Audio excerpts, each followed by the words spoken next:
안녕하세요. 이시우TV의 이시우입니다.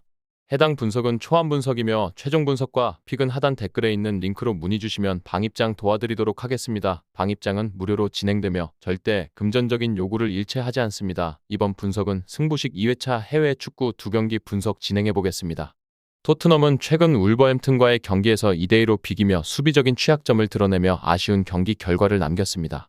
이 경기에서 손흥민과 쿨루셉스키는 공격적으로 활발한 움직임을 보이며 팀의 득점 찬스를 창출했지만 후방의 불안정한 플레이가 발목을 잡았습니다. 특히 수비의 핵심인 로메로와 반더 벤이 부상으로 결장하면서 수비진은 중심을 잃은 모습이었으며 이는 수비 라인의 조직력을 크게 약화시키는 결과를 초래했습니다. 경기 중 나타난 수비진 간의 소통 부족과 위치 선정 실수는 상대 공격수들에게 많은 공간을 내주며 실점으로 이어졌습니다. 골키퍼 부문에서도 기존의 주전 골키퍼인 비카리오가 부상으로 빠지면서 백업 골키퍼 포스터가 대신 출전했지만 그의 경기력은 안정적이지 못했습니다. 포스터는 몇 차례 중요한 순간에 선방을 기록했으나 결정적인 상황에서의 느린 반응과 판단력 부족은 아쉬움을 남겼습니다.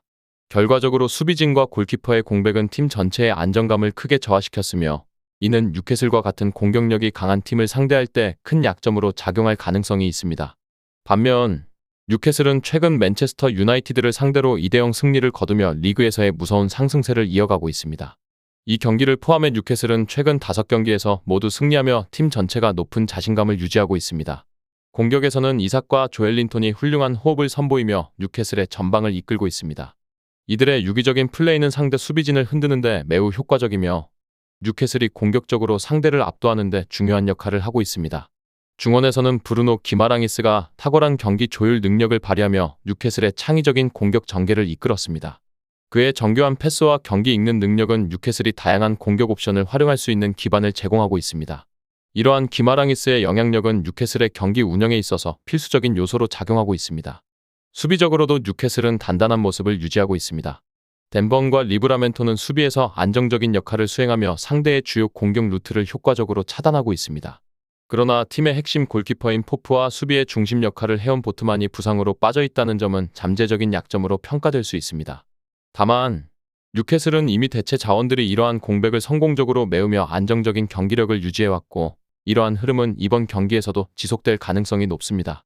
토트넘은 손흥민, 쿨루셉스키, 메디슨 등 뛰어난 공격 자원을 보유한 팀으로 이들의 활약은 언제든 상대에게 위협적인 공격 상황을 만들어낼 수 있습니다. 그러나 현재 팀의 수비진이 대규모 부상으로 공백 상태에 놓여 있어 뉴캐슬과 같은 강한 전방 압박과 빠른 공격 전환을 구사하는 팀을 상대로 방어를 성공적으로 수행하기는 어려워 보입니다. 특히 뉴캐슬의 높은 활동량과 조직적인 경기 운영은 토트넘에게 상당한 부담을 줄 것으로 예상됩니다. 뉴캐슬은 최근 경기에서 보여준 상승세와 강한 팀워크를 바탕으로 이번 경기에서도 우위를 점할 가능성이 높습니다. 공격에서는 이삭과 조엘린톤을 중심으로 한 유기적인 움직임이 두드러질 것이며 수비에서는 대체 자원들의 안정적인 플레이를 통해 토트넘의 공격을 효과적으로 차단할 가능성이 큽니다. 양팀 모두 공격적인 성향을 가지고 있어 경기는 다득점 양상으로 진행될 가능성이 높지만 현재의 경기력과 안정감을 고려했을 때 뉴캐슬이 최종적으로 승리할 가능성이 더 클 것으로 보입니다. 이 외에도 다른 축구 분석과 야구 분석 및 종합픽이 궁금하시다면 하단 고정 댓글 링크로 문의주세요. 베네치아는 최근 칼리아리를 상대로 값진 승리를 거두며 긍정적인 흐름을 만들었으나 나폴리 원정에서 0대1로 패하며 연승을 이어가지는 못했습니다. 나폴리와의 경기에서 베네치아는 수비적으로 안정된 모습을 보이며 강팀을 상대로 끈질긴 저항을 이어갔지만 공격면에서는 아쉬움이 많았습니다. 특히 창의성과 빠른 템포의 부족으로 인해 상대 수비를 공략하는 데 어려움을 겪었습니다. 오리스타니오와 예보아가 공격에서 활발히 움직이며 몇 차례 찬스를 만들어냈지만 결정적인 순간에 정확성과 집중력을 발휘하지 못해 득점으로 연결하지 못했습니다.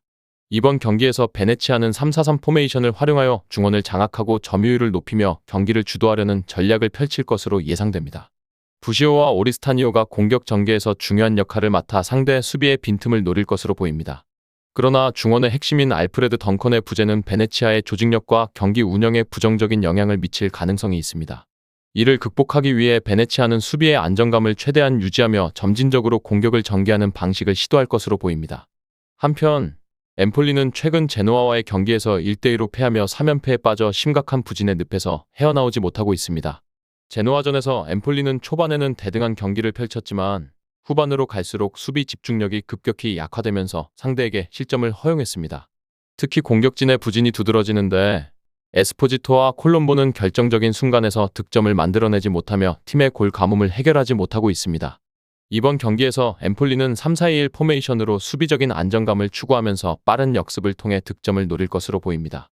중원의 그라시는 공격과 수비를 연결하는 핵심 역할을 맡아야 하며 그의 경기력이 엠폴리의 성패를 가를 중요한 요소로 작용할 것입니다. 그러나 하스와 에브웨이의 결장은 엠폴리의 전력에 큰 손실로 작용하며 특히 수비와 중원의 조직력을 약화시키는 요인이 될 수 있습니다. 이로 인해 엠폴리는 공수 전환에서 어려움을 겪을 가능성이 높습니다.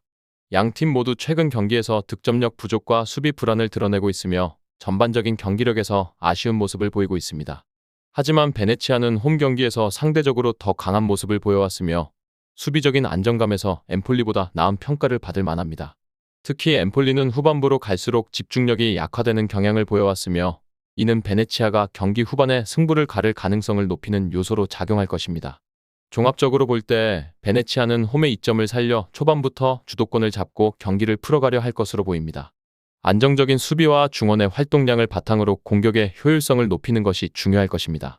반면 엠폴리는 빠른 역습을 통해 경기를 뒤집으려 할 가능성이 크지만 공격진의 부진과 수비 조직력 약화로 인해 이를 실행에 옮기기 쉽지 않을 것으로 보입니다. 전반적으로 베네치아가 근소한 차이로 승리할 가능성이 높아 보이며 치열한 공방전보다는 신중한 경기 운영이 예상되는 대결이 될 것입니다. 끝으로 정확한 배당 변동에 따른 실시간 추적과 최종 예측은 배팅 마감 직전까지 이루어져야 합니다. 위 부분을 참고하는 배팅이 아닌 더 근시적인 결과는 배당률 흐름의 변화 및 경기 시작 전 결장자 정보에 따라 변동될 수 있습니다.